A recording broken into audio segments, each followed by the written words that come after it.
Marny is a marketing communications consultant, author, and speaker. Her presentation today is going to be called Define Yourself, Crafting a Powerful Personal Brand. She is a nationally recognized expert on the topics of networking, professional relationships, communication, personal branding, and the male-female workplace dynamic. She creates customized presentations, workshops, and retreats for corporate clients, professional associations, universities, and conferences across the country. She has more than 25 years of experience as a marketing, branding, business development, and communications professional, author of the award-winning Some Assembly Required, a networking guide for women, which is available for sale following today's presentation. She was named a winner of the Austin Business Journal's Profiles in Power and Women of Influence, and serves on the advisory board of All In, an inclusive community striving to diversify workplaces by actively providing research, insight, and action. She lives in Austin with her husband, 2 daughters, and a slightly ridiculous number of cats, dogs, and horses. Marny Lifshen.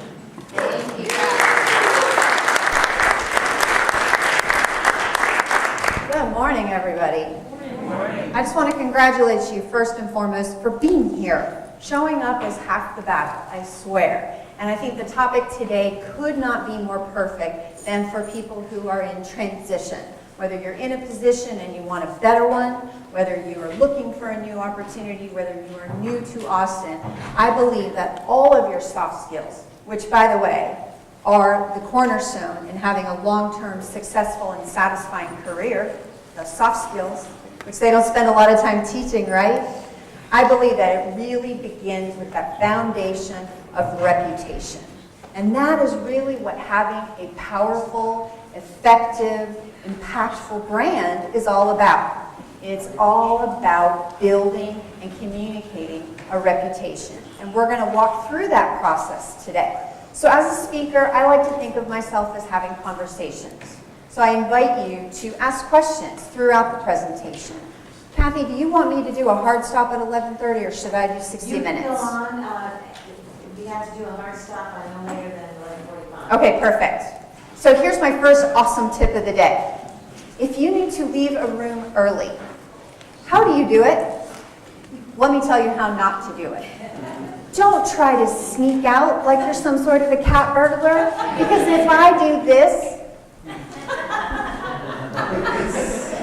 are you going to notice me? Yes. Is that the brand that you want? The person that awkwardly left the room? I actually saw a woman do this one time. She stepped on her purse strap, fell on her face. I know. It was so sad and so funny. And I felt awful for her. If you need to leave early, be proud. You're busy. You've got somebody who's expecting you, right? Stand up, shoulders back, stride from the room like you're the president. Well, maybe not the president, but like a really important person. Okay, so that's my first tip of the day. So first we're going to start by talking about why brands matter. And the truth is, strong brands evoke impressions, feelings, and opinions. And the amazing thing is, you don't actually have to interact with a brand as a purchaser in order to have these opinions. And if you just in your mind start thinking of some really famous brands, you probably have opinions about them regardless of whether or not you've ever actually purchased one. So let's start by talking about a brand all of you recognize, right? This is Apple. Tell me the first words, there are no right or wrong answers, that jump into your mind when you see the Apple brand. What do you think of? Yes? Innovative. Innovative. What else? Expensive. Expensive. What else? Design. Design. Yes? Snobbish. Snobbish. What else? Elegance. Elegance. What else? Fun. Fun. They work. They work. That's debatable, but okay. They're cool. I have teenage daughters. I know you can all feel sorry for me right now. They're 13 and almost 15, so there's lots of drama in my house. And there's also iPhones. Because they would not start 7th grade with anything other than an iPhone. Why is that? Because they're cool. Because they're cool. And all my friends have one, Mom. I won't have any friends if I have an Android. Now, the interesting thing about Apple is they have actually built a very successful and very long-lasting and very loyal customer base based around their brand. The first word was innovation. And even though the business that Apple is in today has nothing to do with what they started in during the 80s, which was having an alternative to the IBM desktop, right? They've always said they're innovative, they're design-oriented. Somebody used the word sleek. I've heard sexy, right? And the brilliant thing that they do is every single element of their marketing is around that brand, from their stores to their packaging to their products to their ads to their advocates. They're all consistent. So regardless of whether or not you like Apple or like me, you feel like they're ridiculously overpriced, they're a tremendously successful brand. Now, the question is, can you really brand a person? Believe it or not, every single one of you in the room today has a brand. Your job is to figure out what your brand is, what you want it to be, and how you can manage it proactively moving forward.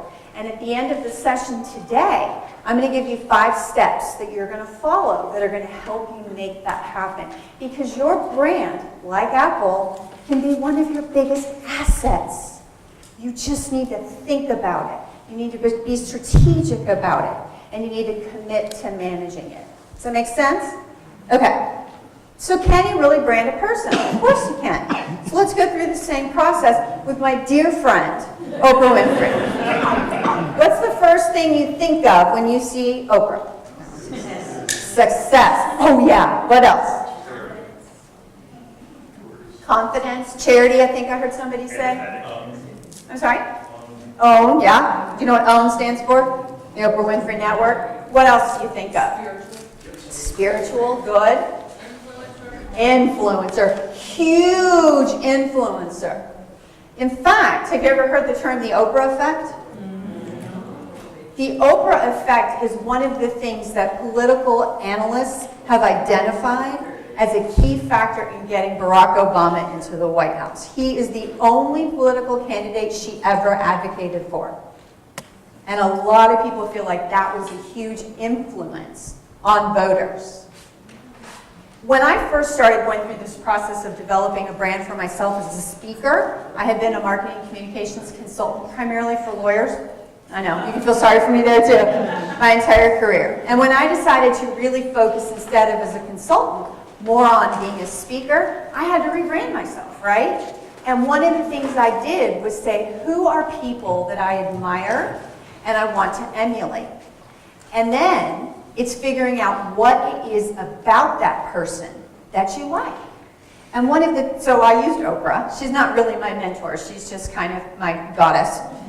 So when I thought about Oprah, one of the things that I love about her is that there's no barrier. One of the things speakers do wrong, in my opinion, is there's like an invisible wall between the speaker and the audience, right? And oftentimes, the audiences don't feel like they're in that conversation. And all those years I watched the Oprah Winfrey Show, I always felt like she included her audience in part of the conversation. And so that was one of my goals. So that's a step y'all will take when you go through these 5 steps I've developed to creating that powerful brand. So let's talk a little bit more about what brands really are. When I was first asked to start speaking about brands and to start coaching individuals, executives, business owners about their personal brand, I realized there really wasn't a very good definition. So being a writer, I thought, well, I'm going to come up with one. And I really started to hone in on where the power of a good personal brand lies. And this is probably the #1 thing I want you to take home with you today, okay? This is what I think a personal brand is.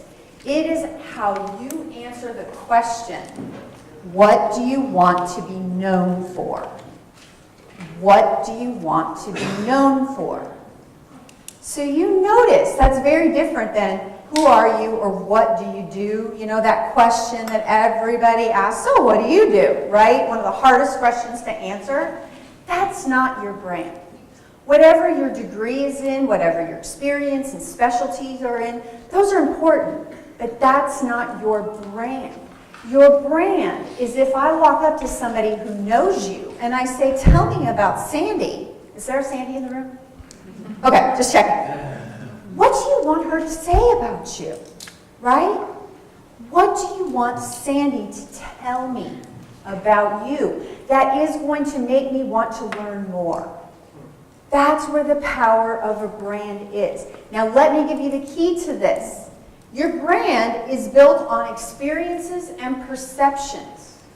So the first thing that person's going to tell me about Sandy is what it was like to work with her, what it is like to know her, to be friends with her, to serve on a board with her, to have gone to school with her, to be neighbors with her, whatever their experience is, that's what they're going to say. They will probably also talk about her specialty, her expertise, her job, but first they're going to say, oh my God, Sandy. Sandy is the most positive person I've ever met. There's no problem Sandy can't solve.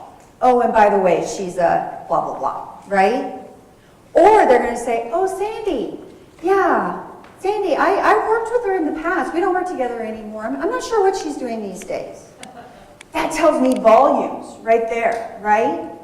It tells me volumes. So the experience is oftentimes what matters over the qualifications when it comes to your personal brand. So a good friend of mine a number of years ago was going through just a terrible divorce, terrible, ugly divorce, lots of money at stake, a company that they had co-formed were at stake, children in custody, and all sorts of awfulness was going on. So she asked multiple people who were well connected in the Austin legal industry, who's the most badass lawyer I can get? And she got him. And he gave her everything she wanted. At the end of just a terrible, arduous experience, she got what she wanted. But if you ask her if she would recommend that lawyer, she says no. The result was there. The experience was painful. He did not return phone calls. He overcharged her. He did not return emails. He spoke to her like she was an idiot.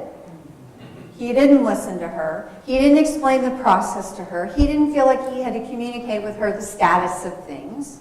So she said the result was what she wanted, but the process is what she remembered. That's why personal brands matter. You remember that I began by saying soft skills are what will make you have a long-lasting, successful, and satisfying career, because you can be really, really good at your job. If you're an asshole, people aren't going to want to work with you, right? You can look great on paper, but when you meet with a recruiter and they have a terrible experience in interacting with you, they might put the person who's less qualified but easy to talk to and friendly and comfortable, they might put them above you. That's why soft skills matter. So you're going to spend some time thinking about your brand from the perspective of what is the experience people have in working with me, in being neighbors with me, in serving in a charitable board with me, in don't ask your family members, but in being the family, right? So that's what's important to remember. What do you want to be known for? And understand that your brand is built on people's experiences. So I don't like to quote people very often because I kind of feel like as a speaker I'm cheating if I'm using other people's material, right? But I've had the pleasure of seeing Maya Angelou speak twice, and both times it was just awe-inspiring and breathtaking and so unforgettable. And one of her favorite quotes that I use really to me embodies what a personal brand is all about. Ms. Angelou says, I've learned that people will forget what you said, people will forget what you did, but they will never forget how you made them feel. And I want you to test yourself on that a little bit. Think about people that you knew years ago. Do you remember exactly what it was you did with them?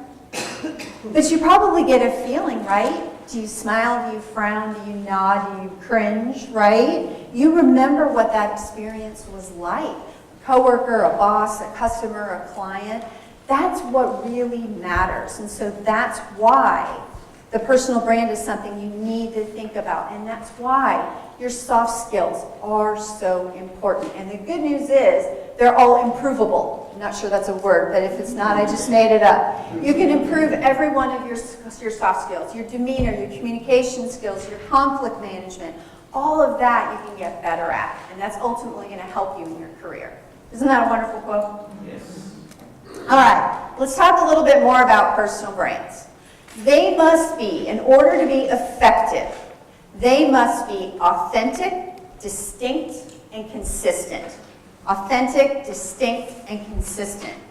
So which of these do you think people struggle with the most? What's the hardest? Consistent, authentic, distinct.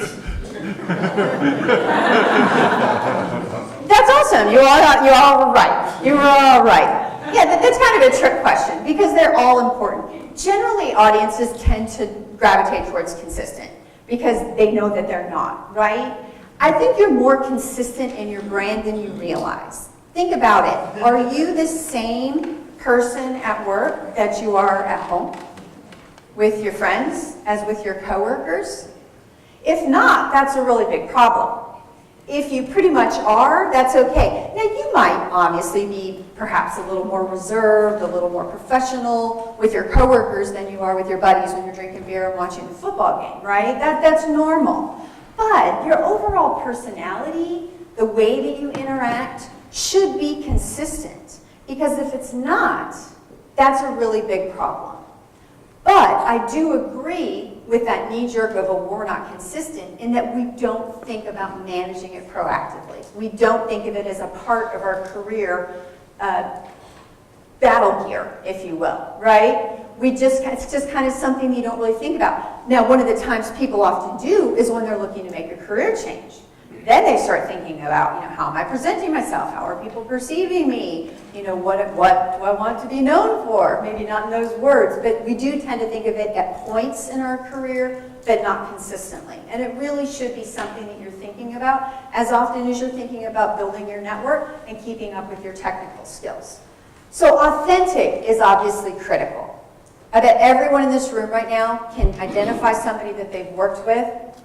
Something just wasn't quite right? It just didn't click. Maybe you felt like they were trying too hard. Maybe they just always seemed a little uncomfortable in their own skin. Maybe they made you uncomfortable yourself, and you're just not even really sure why. You can't put your finger on it. I think oftentimes that's people trying to put on a brand that they think will help them get what they want. It'll help them get the job, or the promotion, or the customer, or a girlfriend, or whatever it might be, right? And they're trying to become somebody that they're not. And that shows through. Our intuition picks up on that. You have to be yourself, but you also have to learn to turn up the volume at times on certain characteristics of your brand. You have to learn to perhaps lower the volume if you're a very domineering personality. It's all about the fine-tuning, right? If you think about it from a car radio perspective, I'm not asking you to go from country western to hip-hop. I am asking you to think maybe going from one country western station to another, or one artist to another, or as I said, turning the volume up, turning the volume down, learning which of your characteristics you need to put to the forefront, which of your characteristics you need to leave behind. I'll share a personal example. I am not only a glass half empty personality, the milk that's in that glass is probably turned. It's curdled, okay? Do not drink it, you're gonna get sick. That is just my personality. I do tend to be a devil's advocate. I do tend to be cautious. I do tend to see all the red flags before I see the green lights. There's some advantages to that personality, okay? It plays an important role in a lot of business situations, and quite frankly, in managing my family, because my husband is the utter opposite of me. He says as long as that milk is not solid, it's fine, right? However, I learned how much this was a part of my brand at a board meeting. I was on the Austin board for the National Speakers Association, and a colleague of mine who I've known for many years was there at the board meeting, and one of our new board members, who was going to be in charge of our events for the year, started talking about doing something really big, really innovative, really different, really expensive, really time consuming. And I've got all these little alarms going off in my head as she's talking about this really huge endeavor for our very small chapter. And as she wrapped up her presentation, Tom looked at me and he said, "This is the part where Marny says no." Oh my God! I mean, I knew him well. I didn't know he knew me that well. So afterwards he apologized and said, "I hope I didn't hurt your feelings." And I said, "You know what? It was a reality check. I didn't realize how much a part of my brand, that part of my personality was." So here's what I learned to do. First of all, keep my mouth shut, right? Let somebody else say, "No, there's no way we can make that happen next year." I also learned to soften my language. So rather than saying, "Hell no," I've learned to say, "You know, that is such a creative approach." And I love that thought process. I'm wondering if maybe that would strain our budget too much this year, and if we should look perhaps at next year, right? I've learned to watch my body language. I show a lot in my face. So when somebody's presenting and I'm going, pretty sure that that's a part of my brand, right? So I'm still authentic, Marny. I'm not going all the way to pie in the sky. Yay, rah, let's go team, let's do that, let's make it happen, right? I'm still being cautious. I've just learned to change my approach. So be yourself, but be open to learning how you can adapt. Does that make sense? Okay. Distinct is actually the one that I think is the most difficult. And I think this is going to be the stumbling block for you when we start to go through the process.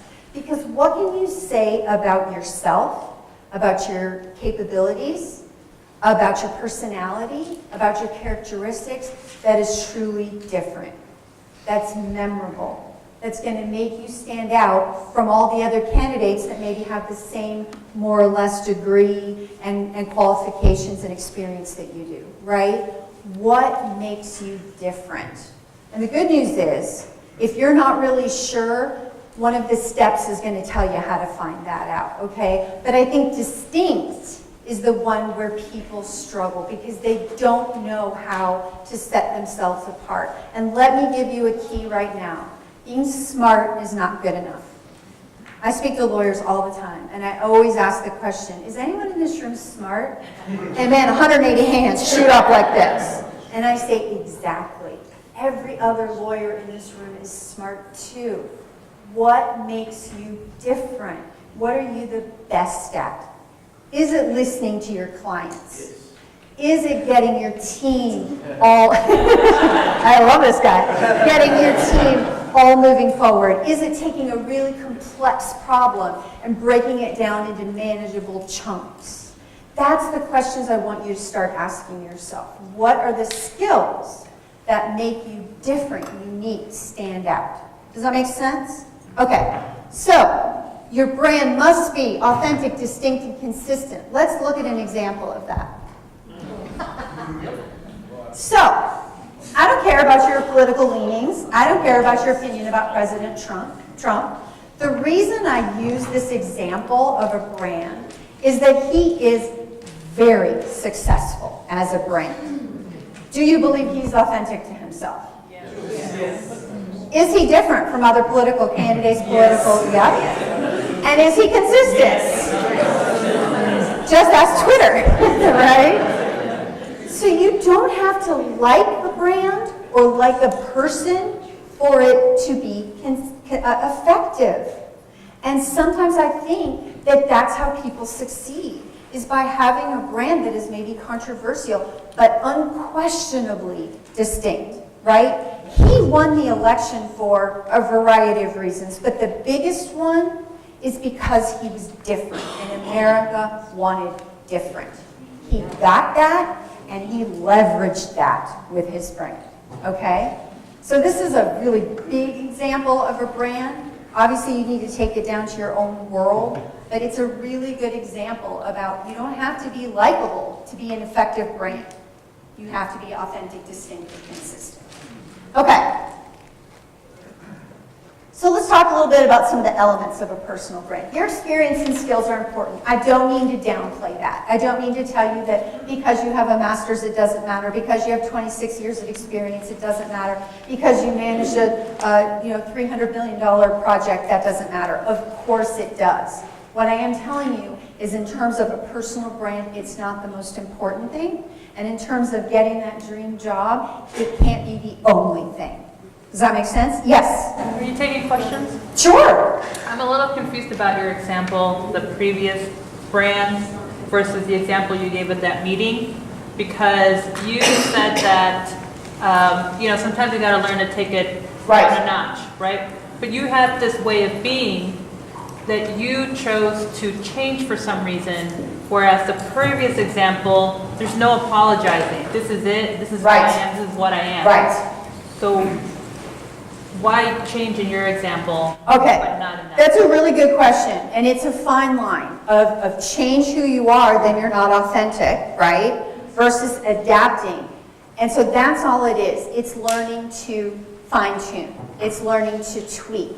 It's learning to put your best characteristics and brand traits forward and take our weaknesses and the things that maybe aren't helping our careers as much and putting them a little bit more in the background. Now, somebody like the President of the United States doesn't have to do that. At least this one doesn't, right? Because they have all the power. But if I'm trying to get someone to hire me and I know what they're looking for, I'm going to adapt my brand. The way that I present to a group like this in Austin, Texas on a Friday in September is completely different than the way that I would present to a group of entrepreneurs in Silicon Valley or a group of tax attorneys in New York City, right? I promise you I would not have bare legs in front of a group of tax attorneys in New York City. I would not have a jacket on in front of a group of entrepreneurs in Silicon Valley, right? So that's what I mean. My style is going to stay the same. My personality is going to stay the same. The examples I use might be a little bit different. The facial expressions that I use might be a little bit different. I'm still going to be myself. It's all about that fine-tuning. Does that make sense? Okay. So your experience and your skills matter. Your appearance matters. We're going to talk about that. Communication style is, it's critical to everything, right? Every element of your life is affected by the way that you communicate. Your network is critical, and we're going to talk a little bit about the role that your network plays in your personal brand as well. All right, so let's get the first one out there, and that is your physical brand. This is Gina, by the way. I take her with me everywhere I go. You do not have to look like Gina. I just think she's really cute and really charming. So, your personal brand, regardless of your position, regardless of your industry, regardless of your community, your age, your personality, the job itself, must be three things. It must be professional. Now that is going to change depending on what your job is, right? If you're appearing in front of a judge, your level of professionalism is going to be very different than if you're a coder working at a game company, right? However, you must be dressed to the point where if an opportunity comes up, you're ready to take it. Women especially, I talk to all the time. Men have a little bit of an advantage in that they can wear chinos and a golf shirt, and they look pretty nice, right? They're in pretty good shape to go just about anywhere. Women, if I wear chinos and a golf shirt, I probably look like I work at Target. And that isn't what I want to be known for with my brand. Don't get me wrong, I love me some Target, but I don't want to look like I'm shelving stock, right? I want to look like somebody that you're going to recommend a big conference or a big company hires and pays big money to have them speak. That's the brand I need to project. I bet all of you have heard the term, you should dress for the job you want. Have y'all heard that? That is so important. That level of professional attire is going to change depending on what your job is. But if you are a coder at a gaming company and the investor shows up unexpected and the head person in your office says, hey, why don't you join us? We're going to go to lunch. Are you going to be embarrassed with how you look? Are you in flip-flops and jean shorts and a stained t-shirt? You know? I've seen it. I've seen it, especially in Austin, Texas. It's really important important that you look professional. That doesn't mean you have to wear heels and a suit or look like Gina. But you have to have a level of professionalism that if an opportunity comes up for you to get in front of influencers in your company, in your industry, in your department, you're ready for it. Not to mention the fact, if you feel like you're dressed nicely, don't you feel a little more confident? It definitely affects the way that you project your confidence, your brand, your personality. You must look modern. You must look like you are living and working in 2018. That doesn't mean trendy. That's completely different. That's cool as well, but that's not the important thing. The important thing is you must look like you're living and working in today's world. Ladies, no shoulder pads. If you have a jacket with shoulder pads, it's probably from the 80s. It's time to say goodbye, right? You just need to look like you're a part of today's workforce. And for some professionals, I think it was one of the guys spoke and said, if you're over the age of 45, you're now considered an older worker. That completely depressed me for the day. But the point is, that might mean you might need to take your attire down a notch. You might need to look a little bit younger and fresher with the way that you present yourself. It matters. I want to say it doesn't, but look, we all know that term, you don't judge a book by its cover. What's the number one reason people buy books? Actually, it's the author. But second is the cover. People they buy Stephen King books because it's written by Stephen King. But the second thing is you look at the cover. So don't fool yourself into thinking that your appearance doesn't matter, that people aren't judging you. They are. Make it an asset instead of a pitfall. And you must look well-groomed. I talk to young professionals and college students a lot. And one of the things I tell the ladies in the room is messy buns are adorable, but not if you're going in for an interview and not if you're going into a staff meeting or a client luncheon, right? You can't look like you spent 11 minutes getting ready and that you found a sweater at the bottom underneath your beanbag and you pulled it out and you're like, oh, there's no stains, and kind of shake it out and put it on. And it's shocking to me. I was working for a law firm. They do wills and estates and trusts and all that stuff. Their smallest client is $200 million. Okay, so these are big names, including a bunch of celebrities, but I couldn't get them to tell me who they were. And one of the male partners, who's in his 60s, came to me and said, I know you're doing a personal branding workshop. I'd like you to do a luncheon with just our female associates about physical appearance. Because I, as a man, don't feel like I can talk to them about this. It's uncomfortable for me. But I am having clients come through the office, and these bright young female associates are doing all the work that I'm not comfortable introducing them to my client. I'm not going to ask them to go to lunch at the Austin Country Club or the Headliners Club because it embarrasses me. Let me tell you, these were all millennials. There were 6 of them.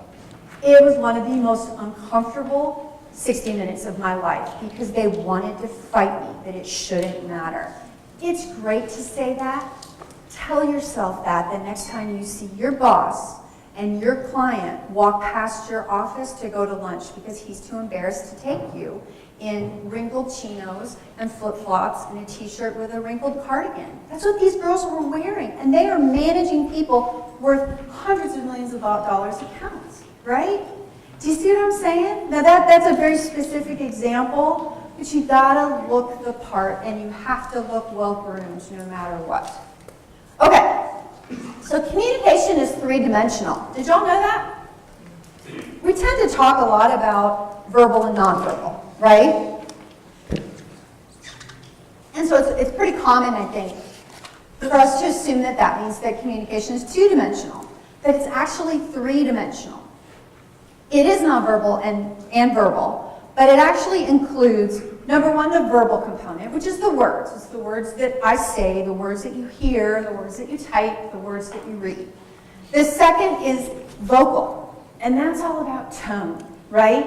That's all about energy and emphasis. That's all of those things that you hear in tone. As I mentioned, I have a 13 and an almost 15-year-old daughter. So tone is a lot of communication in my house. So if I say, Samantha, get off the phone and start your geometry homework, and she says to me, okay, Mom, what is she really saying? She's not really saying, okay, Mom. She's not using an affirmative word and a loving nickname at all. She's saying something we can't really repeat here today. So she's communicating something completely different than what the words say, right? Think about the last time you have a friend or a coworker or family member and you say, are you all right? And they say, I'm fine. Are they fine? They're not fine. You might have no idea why they're not fine, but you know they're not fine. They were communicating plenty to you through nonverbal, and then they just communicated to you through tone. So tone is really, really important.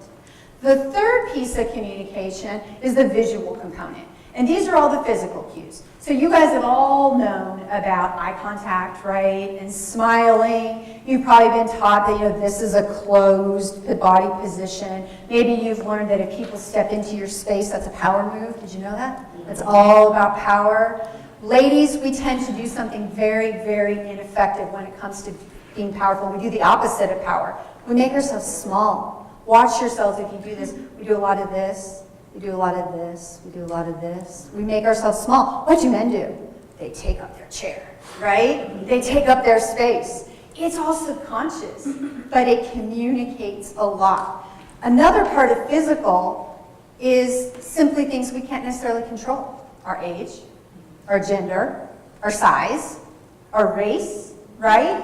All of these things are also sending cues to you, and you can't necessarily control them.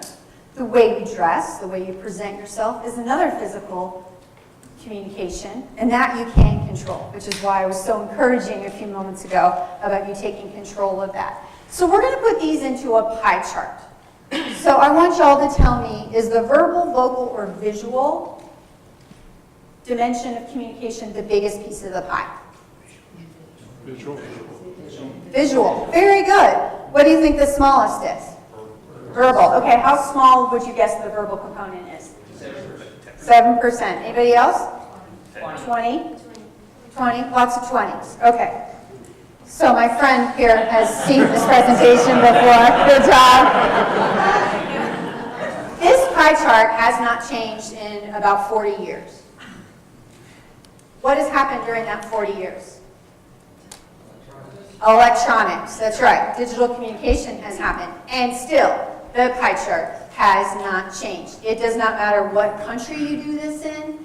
It is people way smarter than me in universities that conduct this research every 5 years, and it does not change except for maybe 1%. So only 7% of communication is verbal. So what does that mean when it comes to emails? We're filling in 93%, aren't we? Now, I'm not here to tell you don't use emails, because that's not possible. What I am telling you is to think about whether or not you're choosing the right tool for the right audience and for the right situation. That's what I'm telling you. If you're trying to build a strong brand, you might want to make sure that they're getting as complete a picture of your communication as possible. Have you ever gotten an email where you read it and then you went, I wonder what she meant by that? Right? You're trying to fill in tone. You're trying to fill in mood and attitude. You can spend 10 minutes trying to figure out what okay means. Just think about how many meanings okay has. And if you don't have tone in there, which by the way, did you know you can use a smartphone to make a call?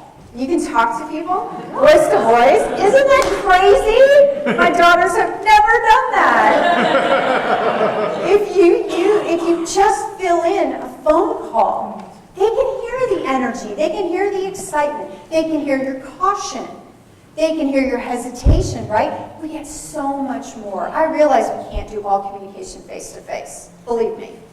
But if you think about the situation, would you ever want to do an interview via email? No. Does that happen? Does that happen today? I don't know. Thank God.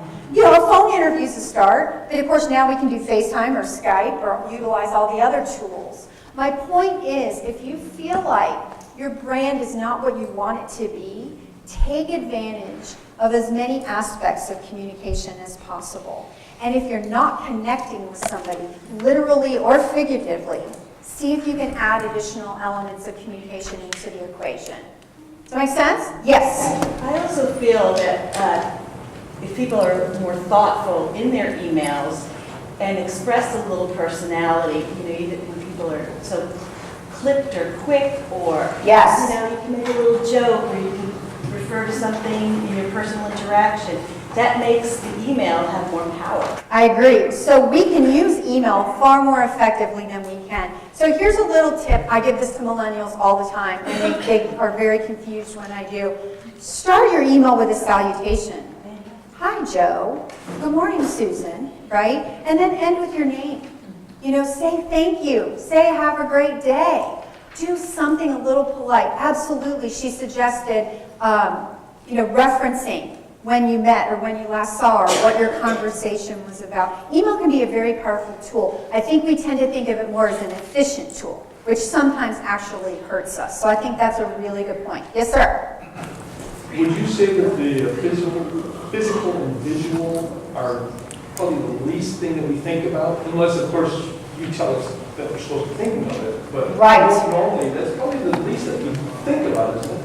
I think the question is the physical component of communication the one that we think about the least? It probably depends on the person. I think we all underestimate how important it is. Like I said, I didn't realize how much a part of my brain was being negative Nancy, right? And I bet a lot of that was my facial expressions. Because I am a very, I don't know what the word is, but you definitely know how I'm feeling just by looking at my face, right? I show it.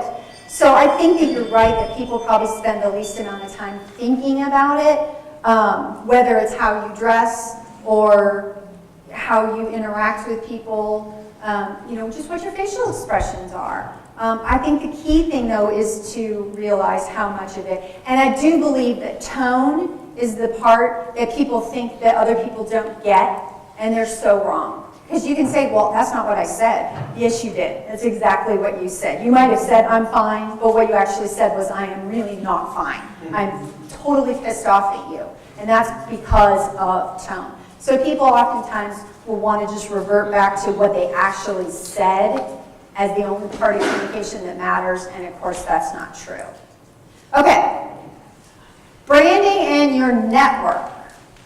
So of course you all spend a lot of time talking about networking. You obviously understand the importance of it. You're here. I saw a lot of interaction. I will admit I've never seen a note that networking must be done in a parking lot. That's new for me. But the important thing is this club recognizes how important it is that y'all help one another. So I think that's terrific. What I don't think people necessarily understand is that networking is also a part of your brand.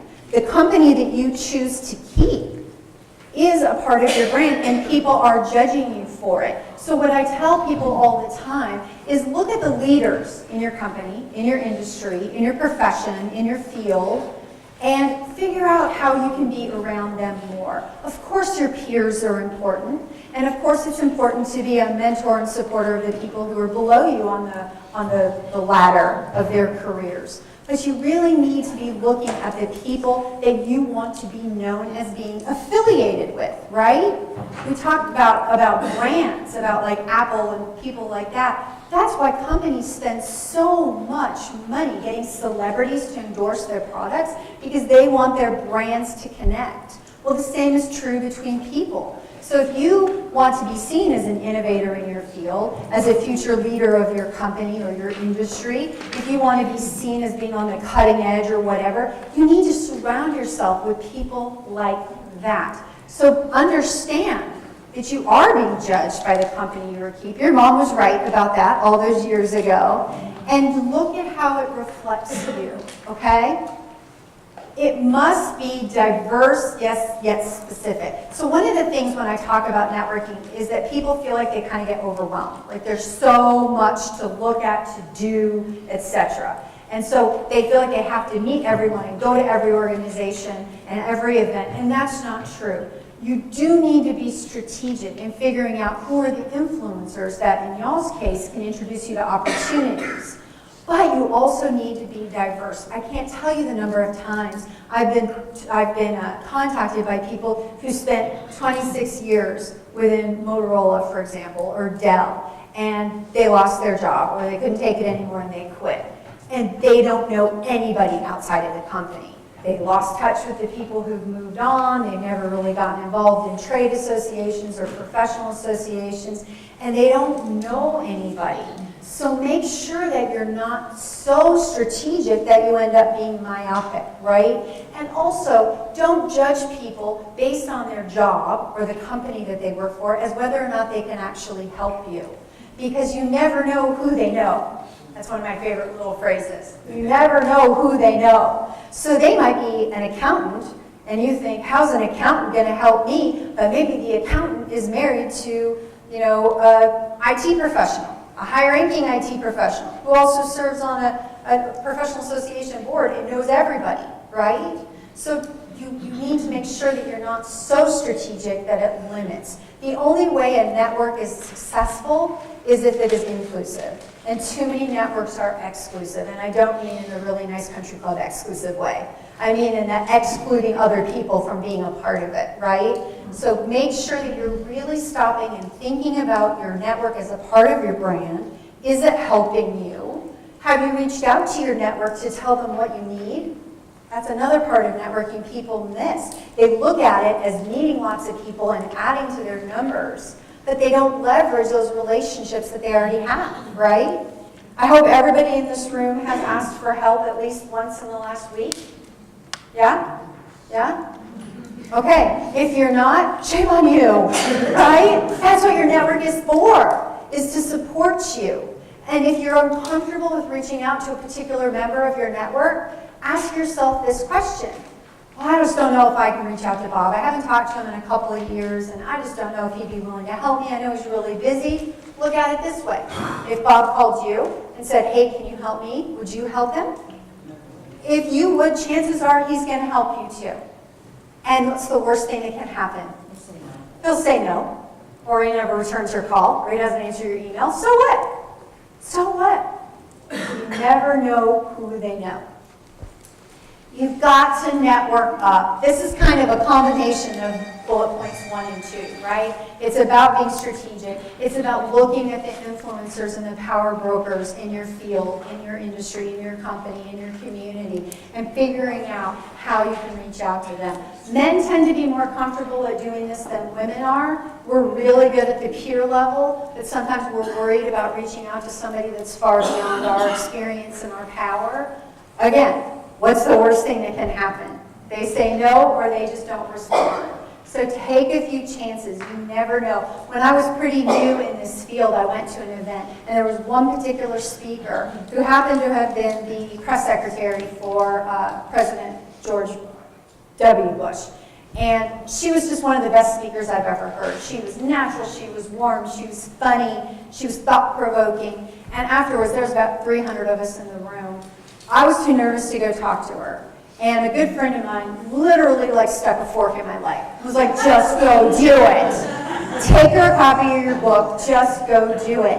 And I did. And I thanked her for her presentation, told me how much I enjoyed it, and how much I learned from it, and that I was a new speaker and really excited to get started, and I'd love to give her a copy of my book. Well, she sent me an email about a week later and then invited me to sit at her table at a conference for women a few months after that. I mean, that was amazing. And she's we're not her besties or anything, but I feel like I could reach out to Karen. We stay in touch peripherally. What if I'd never taken that chance, right? So build your network up. That's oftentimes where some of the best opportunities are going to lie. So quick talk about social media, and then we're going to get to your 5 steps. LinkedIn, I've heard mentioned multiple times here. If you're overwhelmed by social media, and that's very easy to happen, focus on LinkedIn. That is really where your best, in my opinion, bang for the buck is going to be. But you've got to be active. Don't just put up a LinkedIn page and then just let it sit flat and uninteresting. It amazes me when I see people that don't even have a photo in their LinkedIn profile. It's just that little shadow head thing, right? If you're going to do it right. So here's a few things to think about. First of all, recognize the limits. It is a one-dimensional communication, right? There's no visual and there's no tone. in a LinkedIn profile or in, following people or liking things or posting things. Yes? You can add video and You can add video, that's true, and if it's well done video and you're a good speaker, I think that's great. If you look, there's a lot that are not, and I think that ultimately ends up hurting. So if you're going to do it right. I absolutely agree with that. So just recognize it's a one-dimensional format. So here's my personal rule for LinkedIn. I will not link with anybody who I don't immediately recognize, who I don't look at their request and go, I know her, I know where I met her, and yes, she's somebody I'd have a cup of coffee with. Then I don't. Even if it's somebody that I look at their profile and I'm like, oh, that could be a really good person, but if I don't know them, I'm not comfortable doing it. Here's why. There is an inferred recommendation. If you show up as, oh, Marny's also linked with Susan, right? There's an assumption there that that's a quality person. And I don't necessarily want to take that chance. Now that's a pretty hard and fast rule. I'm not saying you have to follow it, but I do think you need to have rules. And by recognizing the limits, realize that just because you've connected with somebody on LinkedIn, they're not your friend. They may be an acquaintance, but they are not your friend. They're not somebody that you know, that you'd recommend, that you would help, right? So be picky and understand that just because somebody agrees to link with you, it doesn't mean that they're going to go out of their way to help you. It might be that they're one of those people who just accepts all requests. Does that make sense? Okay. Be proactive, consistent, and cautious. Quick story. A good friend of mine was married to a fireman, and he was looking to become a chief of a small town fire station. He became a finalist. He was one of 3 for a small town out in East Texas. They were so excited. He was also very politically active and had very strong opinions. It doesn't matter which side he was on, he had very strong opinions, which he voiced frequently on the internet. As the city council was narrowing down their 3 choices, what did they do? A Google source, right? And they looked at all his social media. They looked to see what groups he was active with. They looked to see the kind of opinions that he posted. He was immediately out of the running because they did not want a controversial fire chief. It happens every single day, whether it's right or wrong, good or bad, it happens. So be cautious, be consistent. Try to post something at least once a week. That's my personal goal. Doesn't always happen. And be proactive. Support your network on LinkedIn. If somebody posts something, like it, comment it on it. That's where the power of LinkedIn lies, because that becomes viral, right? And that's more opportunities, because now then you're going to have a comment that their network is going to see on their post. Being cautious, of course. If it's controversial, don't post on it, is my recommendation. But look to support your network. When they post that they got a job, congratulate them. Be personal, like you were mentioning with the emails. Take to the next level. Don't be generic. Okay, so here's the 5 steps to creating an effective personal brand. Step 1 is to define your current brand. There's no formula for this. Do it however you want. You can handwrite it, you can type it. You can do bullet points, you can just sit down and free-form write. There's no correct length, there's no correct number of words. Just write down what you think your brand is today. This is for you. You don't have to share this step with anybody. So don't be don't be cautious in terms of what you say. Don't feel like you're bragging if you're putting down your strong points. This is just a tool for you. The important thing is for you to really start thinking about what your attributes are. Number 2, this is the scary step, but this is where most of the value is going to lie, is to determine how others perceive you, okay?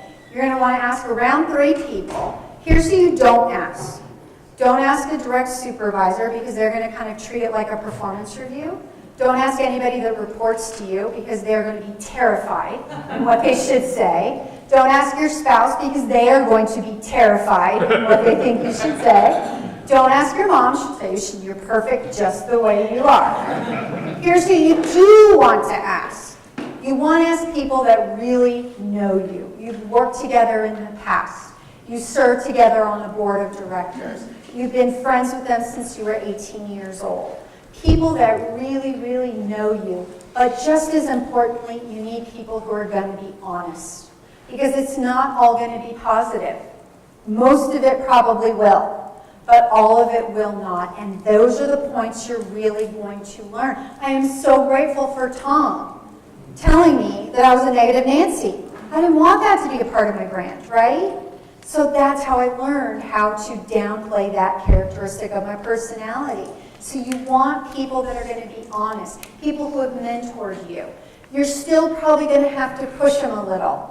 They're still going to be, most likely, unless you know somebody right now who you're like, oh, he's going to tell me the straight truth, you're still going to have to push them a little bit to get detailed. And you're going to have to read between the lines. So if they say something like, well, you know, you're a really creative thinker, and it's always interesting to have your meetings because you just bring thought processes and you take us in conversations and directions that we just never expected. So that sounds like a positive, right? What are they also saying? Yes, you talk too much. You're all over the place. You take us off agenda. You need to be more organized, right? So I learned the first year in my marriage because my husband foolishly told me that I'm going to think out louder. Does anybody else think out louder? That's how I get to a conclusion, right? That's how I get comfortable with things. That's how I think things through. I don't do it in my head. I do it through my mouth. When you're doing it to your husband or a longtime coworker, that's great because they know that you're just going to talk until you get where you need to get, and then when you get there, it's going to be worthwhile. But what if it's a new client? They're going to be like, what is wrong with this woman, right? So these are the things that you're going to need to learn. Somebody was talking about emails, and they said sometimes you're just curt and short and too blunt. Well, you might not know that that's how your direct and professional and short and to the point email is being perceived, right? You might think that you're being polished and professional and a leader when people are actually perceiving you as a little cold and unapproachable and too bossy. So it's all about taking that step. Now, don't be scared. Chances are the gap is going to be very small. And the important thing is going to be figuring out little things you can do to change it. Like I gave the example of myself with negative Nancy, right? Where I used softer language. I shut up and let other people say no. And I watched my body language so that I didn't have that as a part of my brand. So these people are really important. Be very thoughtful in who you choose. Then you want to identify your brand heroes. So I gave Oprah as mine, right? And the important thing is to figure out what it is about them that you admire. Because those are things that you value as a professional and that you probably believe are in you. You just need to learn how to take it to the forefront. So if, for example, and this can be anybody. This can be your mom. This can be your husband. This can be your favorite college professor or your first boss or your child. It can be somebody that you admire and you want to emulate. Not become a mini-me, but you want to emulate. So I gave the example of Oprah, right, and removing that wall. So that's something that I do. It may be that you had a boss that had the ability to stay positive no matter how bad the news is, right, no matter how tough times are. He had the ability to be positive and to keep his team motivated. So that's something you value as a human being. So now let's look at how that is a part of you. So this can be as many heroes as you want, but these are the characteristics that maybe even subconsciously you wish you had more of. Now step 4 is really critical. And this is really where you answer that question, what do you want to be known for? So 1 is, here's where I think my brand is today. 2 is, okay, here's what people are telling me my brand actually is. 3 is, here's some really critical characteristics I want to make sure are an important part of my brand. So that with number 4, they're using those terms to talk about you, right? They're saying what you want them to say. This is what you want to be known for. And I want to tell y'all, this is not something that you write in stone. This is something that you're going to massage and you're going to adapt and you're going to evolve as your career goes, as you gain clarity. You're going to figure out that number 4, what do I want to be known for, is going to change. Just a little. Just a little, all the time, and that's okay. So don't hold yourself to, I have to get this perfect. There's no such thing as perfect. That was the best piece of advice I got when I was writing my book, is someone said, you understand it'll never be done, right? It'll be printed and sitting in boxes in your garage, and it still won't be done. And I was like, oh, and it took so much pressure off. So your number 4 is never going to be 100% done. Now, number 5 is what's going to make it all come together, guys. If you don't focus in on number 5 after you've gone through steps 1 and 4, you're going to have a great new brand, but it's going to be in your head, and nobody else is going to experience it. Number 5, create a plan to proactively and consistently close the gap between 1 and 4. Here's where I am now. Here's what I want to be known for. And they have to be specific, achievable action steps. I don't want you to say, I'm going to become the best speaker in America. That's not achievable for me, okay? There's going to be somebody who's better than me all the time. Hopefully only 1 or 2, but they are going to be better than me. What are achievable action steps? Because if you set your bar too high or too complicated, you're going to frustrate yourself. And you're probably going to go back to not being authentic to who you are. So make sure that the steps are achievable. If people are telling me that I seem a little cold and reserved, you know what it might take? Smiling. I was going to say rum, but. Rum can help. Rum makes you smile. That's right. But seriously, that's what I'm talking about. Making better eye contact, smiling, changing the way that you dress, taking a little course on how you present yourself. It may be very small things. Learning how to talk about what you do more effectively, which is really hard, and you know what? You have to practice. Those little things will help you achieve the brand that you want, but make sure that you set reasonable steps for you to follow.